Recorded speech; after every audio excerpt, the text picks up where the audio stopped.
ఆరోగ్యం అంటే natural food. Nature మంత్ర ఇప్పుడే మీ ఇంటికి తెచ్చుకోండి. పుండ్లున్న చెట్టుకే రాళ్ళ దెబ్బలు అంటారు. ఈరోజు మనతో శివాజీ రాజా గారు ఉన్నారు.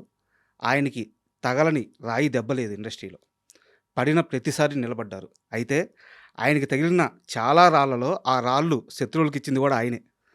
సో ఆయన ప్రయాణం ఏదో మూవీ ఆర్టిస్ట్ అసోసియేషన్ అధ్యక్షుడిగానో లేకుంటే అక్కడ కొన్ని పదవులు చేయడమో ఇది మాత్రమే కాదు. 40 సంవత్సరాలకు పైగా నటుడిగా ఆయన చేయని పాత్ర లేదు. సో తెలుగు వారందరికీ ఆయన సుపరిచితమే. ఈరోజు శివాజీ రాజా గారు మనతో ఉన్నారు. ఆయన్ని అడిగి ఆయన సినీ జర్నీ, అలాగే ఆయన సేవాపరంగా చేస్తున్న జర్నీ అన్ని విషయాలు తెలుసుకుందాం. హాయ్ సార్, నమస్తే. నేను ఇంట్రోలో చెప్తూ మీకు కొన్ని రాళ్ళ దెబ్బలు తగిలినాయి అని చెప్పాను. అలాగే వాటిలో కొన్ని రాళ్ళు శత్రువులకు ఇచ్చింది కూడా మీరే అని చెప్పాను. ఒప్పుకుంటారా దాన్ని? ఒకటి గుర్తుంది, అది ఒకటి మాత్రం ఒప్పుకుంటా. Sir okay. ఇంకొక చిన్న విషయం సార్. నటుడిగా మీ వయసు 40 సంవత్సరాల పైన, మనిషిగా నా వయసు 35 సంవత్సరాలు. సో మీరు చూడని సక్సెస్ లేదు, మీరు ఇవ్వని ఇంటర్వ్యూ లేదు. సో ఈరోజు నేను కొత్తగా మిమ్మల్ని ఇంటర్వ్యూ చేస్తాను, నేను ఏదో అద్భుతం చేస్తానని చెప్పట్లేదు. అయితే మీ ప్రయాణంలో మీరు వివిధ ఇంటర్వ్యూల్లో వివిధ సందర్భాల్లో చెప్పిన మాటల మీద కొన్ని ప్రశ్నలు, కొన్ని నేను మీకు అభిమానిగా మారిన సందర్భాలు ఇవి ఉన్నాయి. వాటి గురించి మాత్రం మాట్లాడుకుందాం. దీన్ని ఒక ఇంటర్వ్యూగా చూడొద్దు, ఒక ఇంటరాక్షన్గా మనం ప్లాన్ చేసుకుందాం. అలాగే. ఇంటర్వ్యూకి వెళ్ళే ముందు సార్, నాకు మామూలుగా అలవాటు ఏంటంటే గెస్ట్ వచ్చినప్పుడు ఆ గెస్ట్తో నాకు ఒక ఫ్యాన్ మూమెంట్ ఉంటుంది. ఎందుకంటే మీలాంటి వాళ్ళందరినీ చూసే మేము ఇక్కడ ఉన్నామంటే ఏదో నేర్చుకొని ఇక్కడికి వచ్చామన్నమాట. సో మీ విషయంలో నా ఫ్యాన్ మూమెంట్ ఏంటంటే ఖడ్గం సినిమాలో ఆర్మీ ఆఫీసర్ క్యారెక్టర్ అనమాట. అంటే ఒక పెద్ద వర్షం పడుతూ ఉంటుంది, ఆ వర్షం రోజంతా పడుద్ది, కానీ ఒక మెరుపు వస్తుంది, అది ఒక సెకండ్ ఉంటుంది. ఆ రోజు ఇంపాక్ట్ తెల్లారు లేసిన తర్వాత అందరూ నిన్న ఒక పిడుగు పడిందిరా, ఒక మెరుపు వచ్చిందిరా అంటారు. ఖడ్గం సినిమాలో మీ క్యారెక్టర్ అటువంటిది. నాకు ఆ క్యారెక్టర్ చేస్తున్నప్పుడు కానీ, ఆ క్యారెక్టర్ మీకు కృష్ణవంశీ గారు చెప్పినప్పుడు కానీ, ఆ సందర్భంలో జరిగిన మాటలు కానీ, ఏదన్నా కొన్ని విషయాలు నాకు ఆ సీన్ గురించి కావాలి సార్. ఆల్రెడీ ఇంతకుముందు కూడా ఈ విషయం నేను చెప్పాను సార్.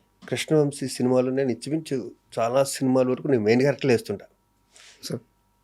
ఎప్పుడైనా టక్కున ఫోన్ చేసి, రే శివాజీ ఇది ఒక్కటే సీను నువ్వే చేయాలన్నప్పుడు ఈ సినిమా నేను ఫస్ట్ నేను చేయనన్నా. ఇంతకుముందు కూడా చాలాసార్లు చెప్పా. ఖడ్గం నేను ఇంతకుముందు నీ దగ్గర మెయిన్ క్యారెక్టర్లు చేశాను చాలా. ఇవి నేను వచ్చి ఒక 1 డే చేసి వెళ్ళిపోవటం అన్నది న్యాయం కాదని. సార్ నువ్వు ఒకసారి ఆలోచించరా ప్లీజ్, నాకు నువ్వు చేస్తే బాగుంటుంది అనిపించిందని. ఈ ప్రకాష్ రాజ్ వీళ్ళు కూడా అటు చేయనంటుంటే ఎందుకు ఎన్నిసార్లు బతిమాలుతా ఉంటే, లేదు ఈ క్యారెక్టర్ వాడే చేయాలి. తెల్లగట్ల 3 గంటలకు ఫోన్ చేసి 4 గంటల షూటింగ్ అన్నాడు. నేను వెళ్ళను నిజంగా, వంశీ కాబట్టి వెళ్ళా. ఓకే. అంటే వంశీ అంటే అంత ఇష్టం నాకు. సార్ 4 గంటలకి ఏదో సాంగ్ దొరుకుతుంది, ఎండింగ్ వచ్చి శాల్ చుట్టుకుంటూ వెళ్ళిపోతాను. తర్వాత నిన్ను నైట్ ఇబ్బంది పెట్టను రా, నీ గురించి నేను పగలే చేస్తానని నాయుడు గారి స్టూడియోలో అక్కడ సెట్ వేశారు, ఇండోర్ అది. ఓకే. ఆ సీన్ అంత సీరియస్గా ఉన్న ఆ సీన్లో డైరెక్టర్ యాక్షన్ చెప్పబోయే ముందు అంతా మేము నవ్వుతూనే ఉన్నాం. నేను, ప్రకాష్ రాజు, రవితేజ, శ్రీకాంత్, బేసిక్ అందరం తెలియ స్టార్టింగ్ నుంచి ఫ్రెండ్స్ అవటం వల్ల, వంశీ బాగా క్లోజ్ అవటం వల్ల అంత సీరియస్గా తీసుకోలే సార్ దాన్ని. పైగా నేను వేరే షూటింగ్కి వెళ్ళాలి వచ్చేసి, వీళ్ళ జోకులు ఏంటంటే ఈరోజు అవ్వదరా అని. కానీ వంశీకి ఆ సీన్ తెలుసు, ఆగిపోట్టు ఆ సినిమాకి చాలా ఇంపార్టెంట్ సీను, అది పక్కా ప్రొఫెషనలే చేయాలి అన్నది ఏదో ఉంది అతని బ్రెయిన్లో. 4 కెమెరాలు పెట్టాడు సార్. ఆ టెన్షన్లో అతను ఉండగా ఒక పక్కన ఉత్తేజ్ మాటలు రాస్తున్నాడు. సార్ వంశీ నన్ను వచ్చి ఒకసారి డైలాగ్ చూడరా అంటున్నాడు. కానీ మేము నలుగురు ఇక్కడ జోకులు వేసుకుంటూ కూర్చున్నాం కాబట్టి విపరీతంగా నవ్వుతున్నాం. ఓకే, ఒక అరుపు అరిశాడు, సైలెన్స్, వస్తావా అని. కోపం వచ్చేసింది. డెఫినెట్గా వస్తుంది. సీరియస్ సీన్లో మేము జోకులు వేసుకుంటూ కూర్చుంటే ప్రకాష్ అందరూ ఒకటే షాట్ ఓకే, ఒకటే షాట్ ఓకే. ఆ తర్వాత క్లోజ్లో ఉన్నది తీసాడు అని తెలియదు, కానీ సింగిల్ షాట్ ఓకే అది. సార్ ఇప్పటికీ నేను 500 పైన సినిమాలు చేసినాను. నన్ను ఇంకా ఏదైనా ఫంక్షన్కి వెళ్ళి అక్కడికి వెళ్ళినా ఖడ్గం గురించి అడుగుతానంటే ఆ credit goes to Krishna Vamsi only. Sir and కొంచెం ఎక్స్టెన్షన్ క్వశ్చన్ సార్ దీనికి. ప్లీజ్. మొన్న సర్జికల్ స్ట్రైక్ సంథింగ్ ఇవన్నీ జరిగినాయి అనమాట, మనం అంతా చూసాము, దేశం అంతా గర్వించే మూమెంట్. ఆ సమయంలో నాకు మీరు చెప్పిన డైలాగ్ గుర్తొచ్చింది అనమాట. పైన ఉన్న వాళ్ళు శాంతి శాంతి అని చెప్పి మమ్మల్ని ఆపుతున్నారు, కానీ 2 నిమిషాలు వదిలి చూడండి అంటే, ఆ రోజు సర్జికల్ స్ట్రైక్ అప్పుడు జరిగింది అదే. జరిగింది, కొన్ని నిమిషాలే వదిలింది మన సైన్యాన్ని. సో అసలు నాకు ఆ ఇన్సిడెంట్లో ఆ సీన్ పెట్టుకొని చూశాను అనమాట. ఒక రకమైన అందరూ పంపించారు ఆ రోజు నాకు. ఎన్ని ఇలాంటి ఆగస్ట్ 15th వచ్చినా, సార్ ఇలాంటి సర్జికల్ స్ట్రైక్స్ వచ్చినా కూడా ఇది బాగా రొటేట్ అవుతుంది. సార్ చాలామంది పంపించారు ఆ రోజు నాకు. అండ్ సార్ అంటే నేను ఈ క్వశ్చన్ చాలా తర్వాత అడుగుదాం అనుకున్నాను, కానీ సందర్భం వచ్చింది కాబట్టి ముందే అడుగుతున్నాను, మరోలా అనుకోవద్దు. ఈ మధ్యకాలంలో కృష్ణవంశీ గారు చాలా తక్కువ ఇంటర్వ్యూలు ఇచ్చారు. మన ఖడ్గం రిలీజ్ అప్పుడు మాత్రం నేను ఆయన కలిశాను, అలాగే కొన్ని ఇంటర్వ్యూలు ఇచ్చారు. బట్ ఏ సందర్భంలో అయినా సరే రవితేజ గారి ప్రస్తావన వస్తే నెక్స్ట్ క్వశ్చన్ అనేస్తున్నారు ఆయన. రవితేజ గారి గురించి మాట్లాడడానికి కృష్ణవంశీ గారు ఇష్టపడట్లేదు. వాళ్ళిద్దరికి మీరు చాలా క్లోజ్ పర్సన్. ఏం జరిగింది సార్? Next question. అది నాకు సంబంధించిన విషయం కాదు. నాకు ఇద్దరు స్నేహితులు. నాకు ఏం జరిగిందో నాకు తెలియదు. అందరికీ కొత్తగా చెప్పక్కర్లేదు. నేను ఉన్నది ఉన్నట్టే మాట్లాడతాను సార్ కదా. గాలిలోంచి సృష్టించి ఇప్పుడు వాళ్ళిద్దరి మధ్య జరిగింది నేను చెప్పలేను. కాబట్టి next question. Okay, agree sir.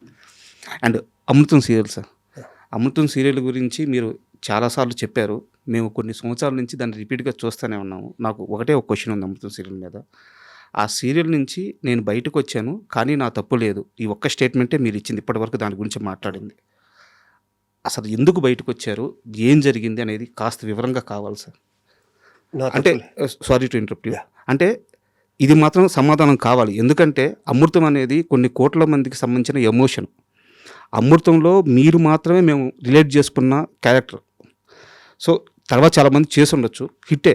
కానీ శివాజీ రాజా ఆ క్యారెక్టర్కి మాకు గుర్తుండిపోయే క్యారెక్టర్. మీరు ఎందుకు బయటికి వెళ్ళిపోయారు అనేది కొన్ని జనరేషన్లకి మిగిలిపోయిన ప్రశ్న. దానికి సమాధానం మాత్రం కావాలి. ప్రాణం పోయిన అబద్ధం మాత్రం అన్నాం సార్. ఇక్కడ నా తప్పు లేదు, వాళ్ళ తప్పు లేదు సార్. ఒక హిట్ వచ్చాక తలకు ఒక కిక్ వస్తుంది సార్. ఒక మంచి హిట్లో ఇది నా వల్ల, ఇది నా వల్ల, నా వల్ల అక్కడ వచ్చిన ఈగో ప్రాబ్లమ్స్ ఏమైంది, అలాంటిది ఏదైనా జరుగుంటుంది. నేనేదో డబ్బింగ్ చెప్పడం లేట్ అయిందని వాళ్ళు ఏదో అలి నా మీద ఏదో ప్రోమో రిలీజ్ చేశారు. ఈ కోడి కుయ్యకపోతే ఆగిపోతుంది అలాంటిది ఏదో. ఓకే. వెంటనే నేను వేరే నా ఓన్ ప్రొడక్షన్ స్టార్ట్ చేసి నేనేదో ప్రోమో. ఈ ప్రోమోల వల్ల వచ్చిన గ్యాప్ తప్పితే నాకు వాళ్ళంటే విపరీతమైన గౌరవం.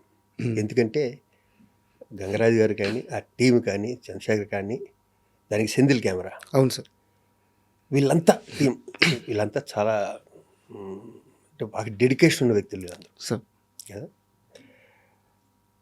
ఇప్పుడున్న ఈ వయసులో ఉన్న ఈ నాలెడ్జ్లు ఉంటే నేను దాంట్లో తప్పుకోను. ఓకే కదా.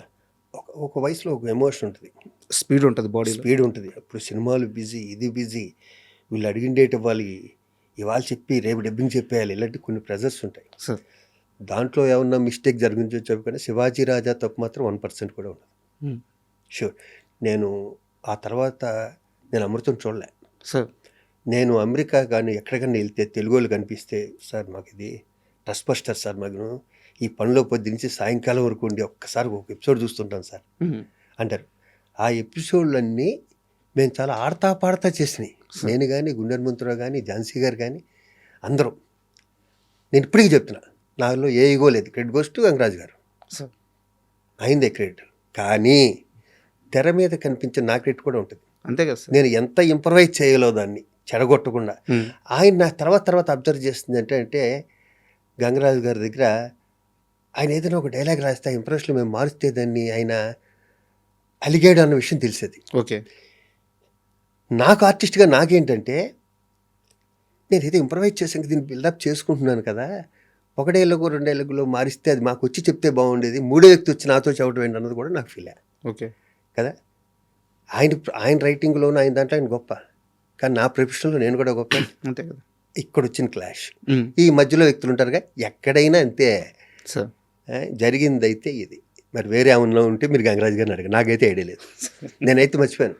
ఒక క్రికెట్ మ్యాచ్కి విజయవాడ వెళ్ళి నేను, వెంకటేష్ గారు, శ్రీకాంత్ వెళ్ళి రావటం 1 డే లేట్, అది వెళ్ళటం, నేను డబ్బింగ్ ఏమైనా విజయవాడలో వచ్చాక చెప్తాను అన్నది కొంచెం సరిగ్గా చెప్పలేకపోయింది వచ్చి నేను. ఓకే కదా. అదేదో హట్టారని తెలిసింది. నాకు తెలిసిందైతే సార్ నా ప్రొఫెషన్ మీద ఒట్టి ఇంతే. అవును. And for more videos, Please subscribe to iDream. Please subscribe to iDream. Please subscribe iDream. And please subscribe to iDream. For more videos, subscribe to iDream. please like, share and subscribe to the channel. Congratulations, iDream. Subscribe to iDream. Subscribe to iDream. So subscribe to iDream Media. ఐ డ్రీమ్కి iDream team అందరికీ huge congratulations. Please subscribe iDream Media. Please subscribe to iDream. Subscribe iDream. Please subscribe to iDream. iDream అంటే నా కళల ఛానల్ను subscribe చేసుకున్న నోరు తిరుగుతలేదు, మీరైతే గంట గుర్తు కొట్టండి. For more such videos, please subscribe to iDream. Subscribe to iDream. Please subscribe to iDream. Please subscribe iDream Media. Please do subscribe to iDream. Please subscribe to iDream Media. For best entertainment and information, please subscribe iDream. And don't forget to subscribe to iDream.